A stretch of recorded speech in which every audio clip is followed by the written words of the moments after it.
ನಮಸ್ಕಾರ, welcome back to Sinchu vlogs. ಎಲ್ಲರೂ ಹೇಗಿದ್ದೀರಾ? ಎಲ್ಲರೂ ಚೆನ್ನಾಗಿದ್ದೀರಾ ಅಂತ ಅಂದ್ಕೊಳ್ತಾ ಇವತ್ತು ಮೊಟ್ಟೆ ಸಾಂಬಾರನ್ನ ಮಾಡ್ತಾ ಇದ್ದೀನಿ. ಹಾಗೆ ಈ ರೆಸಿಪಿನ ಕೂಡ ನಿಮ್ಮೊಟ್ಟಿಗೆ ಶೇರ್ ಮಾಡ್ಕೋತಾ ಇದ್ದೀನಿ. ಈ ಮೊಟ್ಟೆ ಸಾಂಬಾರು ತಿನ್ನೋಕ್ಕೆ ತುಂಬಾ ಚೆನ್ನಾಗಿರುತ್ತೆ. ಈ ಮೊಟ್ಟೆ ಸಾಂಬಾರಿಗೆ ಕಾಂಬಿನೇಷನ್ ಆಗಿ ಮುದ್ದೆ, ಚಪಾತಿ, ಅನ್ನ ಇದೆಲ್ಲದಕ್ಕೂ ಕಾಂಬಿನೇಷನ್ ಆಗಿ ತಿನ್ಬೋದು. ಈಗ ಇದನ್ನು ಹೇಗೆ ಮಾಡೋದು ಅಂತ ನೋಡೋಣ. ಮೊದಲಿಗೆ ನಾನಿಲ್ಲಿ ಒಂದು ಬಾಣಲಿಗೆ ಎಣ್ಣೆನ ಆ್ಯಡ್ ಮಾಡಿಕೊಂಡು 4 ಲವಂಗ, 2 ಪೀಸ್ ಚಕ್ಕೆ, ಹಾಗೆ 1 ಏಲಕ್ಕಿ, ಕಟ್ ಮಾಡಿ ಇಟ್ಕೊಂಡಿದ್ದ 2 ಈರುಳ್ಳಿ, ಹಾಗೆ ಒಂದು 6 ಬೆಳ್ಳುಳ್ಳಿ, 1 ಇಂಚ್ ಆಗುವಷ್ಟು ಶುಂಠಿ, ಹಾಗೆ ಒಂದು 4 ಹಸಿರು ಮೆಣಸಿನ್ಕಾಯಿನ ಆ್ಯಡ್ ಮಾಡಿಕೊಂಡು ಇದನ್ನು ಚೆನ್ನಾಗಿ ಬಾಡಿಸ್ಕೊತಾ ಇದ್ದೀನಿ. ಈರುಳ್ಳಿ ಸಾಫ್ಟ್ ಆಗಬೇಕು, ಬಣ್ಣ ಬದಲಾಗಬೇಕು ನೋಡಿ, ಈ ರೀತಿ ಕಂದು ಬಣ್ಣ ಬರಬೇಕು, ಅಲ್ಲಿ ತನಕ ಚೆನ್ನಾಗಿ ಬಾಡಿಸ್ಕೊತಾ ಇದ್ದೀನಿ. ನಂತರ ಇದಕ್ಕೆ ಕಟ್ ಮಾಡಿ ಇಟ್ಕೊಂಡಿದ್ದ ಒಂದು ಮೀಡಿಯಮ್ ಸೈಜ್ ಟೊಮೆಟೊನ ಆ್ಯಡ್ ಮಾಡಿಕೊಂಡು ಅದನ್ನು ಕೂಡ ಚೆನ್ನಾಗಿ ಬಾಡಿಸ್ಕೊತಾ ಇದ್ದೀನಿ. ಈಗ ಈ ಟೊಮೆಟೊ ಸಾಫ್ಟ್ ಆಗಬೇಕು, ಅಲ್ಲಿ ತನಕ ಹೀಗೆ ಲೋ ಫ್ಲೇಮಲ್ಲೇ ಬಾಡಿಸ್ಕೊತೀನಿ. ನಂತರ ಇದಕ್ಕೆ 1 ಸ್ಪೂನ್ ಸೋಂಪು, ಹಾಗೆ 1.5 ಟೇಬಲ್ ಸ್ಪೂನ್ ಆಗುವಷ್ಟು ಕಡಲೆಪಪ್ಪನ್ನು ಆ್ಯಡ್ ಮಾಡಿಕೊಂಡು ನಂತರ ಇದನ್ನು ಕೂಡ ಚೆನ್ನಾಗಿ ಬಾಡಿಸ್ಕೋಬೇಕಾಗತ್ತೆ. ಒಂದು 3 ನಿಮಿಷ ಇದನ್ನು ಹೀಗೆ ಲೋ ಫ್ಲೇಮಲ್ಲೇ ಬಾಡಿಸ್ಕೊಂಡ್ರೆ ಸಾಕಾಗುತ್ತೆ. ನಂತರ ಇದಕ್ಕೆ ಸ್ವಲ್ಪ ಕೊತ್ತಂಬರಿ ಸೊಪ್ಪು, ಹಾಗೆ ಸ್ವಲ್ಪ ಪುದೀನ ಸೊಪ್ಪನ್ನು ಆ್ಯಡ್ ಮಾಡ್ಕೊಳ್ತಾ ಇದ್ದೀನಿ.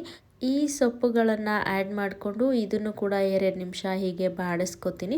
ನಂತರ ಈಗ ಸ್ಟವ್ ಆಫ್ ಮಾಡಿಕೊಂಡು 1.5 ಟೇಬಲ್ ಸ್ಪೂನ್ ಆಗುವಷ್ಟು ಧನಿಯಾ ಪುಡಿ, ಹಾಗೆ 1/4 ಟೇಬಲ್ ಸ್ಪೂನ್ ಅರಿಶಿನ, ಹಾಗೆ ಒಂದು ಅರ್ಧ ಟೇಬಲ್ ಸ್ಪೂನ್ ಆಗುವಷ್ಟು ಕಾಶ್ಮೀರಿ ಚಿಲ್ಲಿ ಪೌಡರ್ ಆ್ಯಡ್ ಮಾಡಿಕೊಂಡು ಇದನ್ನು ಕೂಡ ಚೆನ್ನಾಗಿ ಬಾಡಿಸ್ಕೊತಾ ಇದ್ದೀನಿ. ಈಗ ಇದು ಪೂರ್ತಿ ತಣ್ಣಗಾಗಬೇಕು. ಇದು ತಣ್ಣಗಾದ ನಂತರ ಒಂದು ಮಿಕ್ಸಿ ಜಾರಿಗೆ ಇದನ್ನು ಆ್ಯಡ್ ಮಾಡಿಕೊಂಡು ಇದಕ್ಕೆ ಬೇಕಾದಷ್ಟು ನೀರನ್ನು ಆ್ಯಡ್ ಮಾಡಿಕೊಂಡು ಇದನ್ನು ಫೈನಾಗಿ ರುಬ್ಕೊಂಡು ಬರ್ತೀನಿ. ನೋಡಿ, ಈ ರೀತಿ ರುಬ್ಬಿದ್ದಾಗಿದೆ. ಈಗ ಸ್ಟವ್ ಹಚ್ಕೊಂಡು ಮತ್ತು ಈಗ ಅದೇ ಬಾಣಲಿನ ಒಂದ್ಸರಿ ನೀಟಾಗಿ ವಾಶ್ ಮಾಡ್ಕೊತೀನಿ. ವಾಶ್ ಮಾಡ್ಕೊಂಡ ನಂತರ ಈಗ ಅದಕ್ಕೇ ಒಂದು ಅರ್ಧ ಬೌಲ್ ಆಗುವಷ್ಟು ಎಣ್ಣೆನ ಆ್ಯಡ್ ಮಾಡಿಕೊಂಡು ಈಗ ಇದಕ್ಕೆ ಕಟ್ ಮಾಡಿ ಇಟ್ಕೊಂಡಿದ್ದ ಒಂದು ಸಣ್ಣಕ್ಕೆ ಕಟ್ ಮಾಡಿ ಇಟ್ಕೊಂಡಿದ್ದ ಈರುಳ್ಳಿನ ಆ್ಯಡ್ ಮಾಡಿಕೊಂಡು ನಂತರ ಕರಿಬೇವಿನ ಸೊಪ್ಪು, ಹಾಗೆ ಇದನ್ನು ಚೆನ್ನಾಗಿ ಬಾಡಿಸ್ಕೊತೀನಿ ಸ್ವಲ್ಪ ಈರುಳ್ಳಿ ಬಣ್ಣ ಚೇಂಜ್ ಆಗೋ ತನಕ. ನಂತರ ಇದಕ್ಕೆ ಆಗಲೇ ರುಬ್ಬಿಟ್ಕೊಂಡಿದ್ವಲ್ಲ ಮಸಾಲೆ, ಆ ಮಸಾಲೆನ ಕೂಡ ಈಗ ಆ್ಯಡ್ ಮಾಡ್ಕೋತಾ ಇದ್ದೀನಿ. ಈ ಮಸಾಲೆನ ನೀವು ಫ್ರೈ ಮಾಡ್ಕೊಳ್ದೆ ಕೂಡ ಹಾಗೆ ರುಬ್ಕೊಳ್ಬೋದು. ಈಗ ಫ್ರೈ ಮಾಡಿಕೊಂಡು ಈ ರೀತಿ ಮಾಡಿದ್ರೆ ಏನಂದರೆ ಸ್ವಲ್ಪ ಎಕ್ಸ್ಟ್ರಾ ಟೇಸ್ಟ್ ಚೆನ್ನಾಗಿರುತ್ತೆ ಅಂತ ಹೇಳಿ ನಾನು ಫ್ರೈ ಮಾಡಿಕೊಂಡೆ ಅಷ್ಟೆ. ಕೆಲವರು ಈ ಮಸಾಲೆನ ಫ್ರೈ ಮಾಡ್ಕೊಳ್ದೇ ರುಬ್ಬಿ ಡೈರೆಕ್ಟಾಗಿ ಹಾಗೆ ಮಾಡ್ತಾರೆ. ಈಗ ನಾನು ಮಸಾಲೆನ ಆ್ಯಡ್ ಮಾಡಿಕೊಂಡು ಒಂದ್ಸರಿ ಚೆನ್ನಾಗಿ ಮಿಕ್ಸ್ ಮಾಡ್ಕೋತೀನಿ. ಮಿಕ್ಸ್ ಮಾಡ್ಕೊಂಡ ನಂತರ ಇದಕ್ಕೆ ನಾವು ನೀರನ್ನು ಆ್ಯಡ್ ಮಾಡ್ಕೊಳ್ಬೇಕಾಗತ್ತೆ. ನೀರನ್ನು ಎಷ್ಟು ಬೇಕೋ ಅಷ್ಟು ನೋಡಿಕೊಂಡು ಆ್ಯಡ್ ಮಾಡ್ಕೊಳ್ಬೇಕು. ಈಗ ಇದಕ್ಕೆ ನಾನು ರುಚಿಗೆ ತಕ್ಕಷ್ಟು ಉಪ್ಪನ್ನು ಆ್ಯಡ್ ಮಾಡ್ಕೋತಾ ಇದ್ದೀನಿ. ಉಪ್ಪನ್ನು ಆ್ಯಡ್ ಮಾಡಿಕೊಂಡು ಇದನ್ನು ಒಂದ್ಸರಿ ಚೆನ್ನಾಗಿ ಮಿಕ್ಸ್ ಮಾಡ್ಕೋತೀನಿ. ಮಿಕ್ಸ್ ಮಾಡಿಕೊಂಡು ನೋಡಿ, ಈಗ ಇದನ್ನು ಚೆನ್ನಾಗಿ ಕುದಿಯೋಕ್ಕೆ ಬಿಡಬೇಕು. ಮಸಾಲೆ ಕುದೀತಿರುವಾಗ ನಾನಿಲ್ಲಿ ಒಂದೊಂದೇ ಮೊಟ್ಟೆಗಳನ್ನು ಈ ರೀತಿ ಬೌಲ್ಗೆ ಒಡೆದು ಹಾಕ್ಕೊಳ್ತಾ ಇದ್ದೀನಿ. ಮೊಟ್ಟೆಯಿಂದ ನಾವೇನೇ ರೆಸಿಪಿ ಮಾಡ್ತಾ ಇದ್ದರೆ ಮೊದಲೇ ನಾವು ಮೊಟ್ಟೆಗಳನ್ನು ಈ ರೀತಿ ಬೌಲ್ಗೆ ಒಡೆದು ಆ್ಯಡ್ ಮಾಡ್ಕೊಳ್ಬೇಕಾಗತ್ತೆ. ಡೈರೆಕ್ಟಾಗಿ ಹಾಗೆ ಪಾತ್ರೆಗೆ ಮೊಟ್ಟೆನ ಒಡೆದು ಹಾಕ್ಕೊಳ್ಬಾರ್ದು. ಮೊಟ್ಟೆ ಚೂರು ಬಿದ್ದರೆ ಅದು ಹೆಲ್ತ್ಗೆ ಒಳ್ಳೆಯದಲ್ಲ. ಈಗ ಮೊಟ್ಟೆಗಳನ್ನು ನಾನು ಒಡೆದು ಈಗ ಒಂದೊಂದೇ ಸ್ವಲ್ಪ ದೂರ ಈ ರೀತಿ ಬಿಟ್ಕೋತೀನಿ. ಗ್ಯಾಸ್ನ ಲೋ ಫ್ಲೇಮಲ್ಲಿ ಇಟ್ಕೊಂಡು ಈಗ ಬಿಟ್ಕೊಳ್ಬೇಕಾಗತ್ತೆ.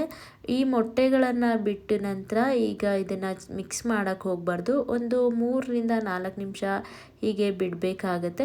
ಬಿಟ್ಟು ನಂತರ ಇದನ್ನು ನಿಧಾನಕ್ಕೆ ಮಿಕ್ಸ್ ಮಾಡಿಕೊಳ್ಬೇಕು. ಹೀಗೆ ಮಿಕ್ಸ್ ಮಾಡಿಕೊಂಡು ಒಂದು 5 ನಿಮಿಷ ಇದನ್ನು ಹೀಗೆ ಲೋ ಫ್ಲೇಮಲ್ಲೇ ಇಟ್ಕೊಂಡು ಇದನ್ನು ನಿಧಾನಕ್ಕೆ ಮಿಕ್ಸ್ ಮಾಡ್ಕೋತೀನಿ. ಇಲ್ಲಾಂದರೆ ಇದು ತಳ ಅಂಟಿಬಿಡುತ್ತೆ. ಹಾಗಾಗಿ ಇದನ್ನು ನಿಧಾನಕ್ಕೆ ಮಿಕ್ಸ್ ಮಾಡ್ಕೊಳ್ಬೇಕಾಗತ್ತೆ. ಈಗ ಕೊನೆಯದಾಗಿ ಇದಕ್ಕೆ ಕಟ್ ಮಾಡಿ ಇಟ್ಕೊಂಡಿದ್ದ ಕೊತ್ತಂಬರಿ ಸೊಪ್ಪನ್ನು ಹಾಕಿ ಒಂದ್ಸರಿ ಹೀಗೆ ಚೆನ್ನಾಗಿ ಮಿಕ್ಸ್ ಮಾಡಿಕೊಂಡ್ರೆ ರೆಡಿ ಆಯಿತು. ರುಚಿಯಾದ ಬಿಸಿಯಾದ ಮೊಟ್ಟೆ ಸಾಂಬಾರು ರೆಡಿನೇ ಆಗೋಗುತ್ತೆ. ಇದನ್ನು ಮುದ್ದೆ ಜೊತೆ ಅಥವಾ ಚಪಾತಿ ಜೊತೆ ಅಥವಾ ಪೂರಿ, ಪರೋಟ, ರೈಸ್ ಇದೆಲ್ಲದ್ರ ಜೊತೆಗೂ ಕಾಂಬಿನೇಷನ್ ಆಗಿ ತಿನ್ಬೋದು. ತುಂಬಾ ರುಚಿಯಾಗಿ ತುಂಬಾ ಚೆನ್ನಾಗಿರುತ್ತೆ. ಇನ್ನು ಈ ಮೊಟ್ಟೆ ಸಾಂಬಾರ್ ರೆಸಿಪಿ ನಿಮಗೆ ಇಷ್ಟ ಆಗಿದ್ರೆ ಪ್ಲೀಸ್ ಒಂದು ಲೈಕ್ ಮಾಡಿ, ಹಾಗೆ ಶೇರ್ ಮಾಡಿ ಆ್ಯಂಡ್ ಸಬ್ಸ್ಕ್ರೈಬ್ ಮಾಡೋದನ್ನು ಮರಿಬೇಡಿ. ಹಾಗೆ ಕಮೆಂಟ್ ಕೂಡ ಮಾಡಿ. ಹೊಸದಾಗಿ ಯಾರಾದರೂ ನನ್ನ ಚಾನಲ್ ವಿಡಿಯೋಸ್ ನೋಡ್ತಾ ಇದ್ದರೆ ಪ್ಲೀಸ್ ಸಬ್ಸ್ಕ್ರೈಬ್ ಮಾಡಿಕೊಂಡು ನೋಡಿ ಅಂತ ಹೇಳ್ತಾ ಮತ್ತೆ ಸಿಗ್ತೀನಿ. Thank you for watching. Take care. Bye.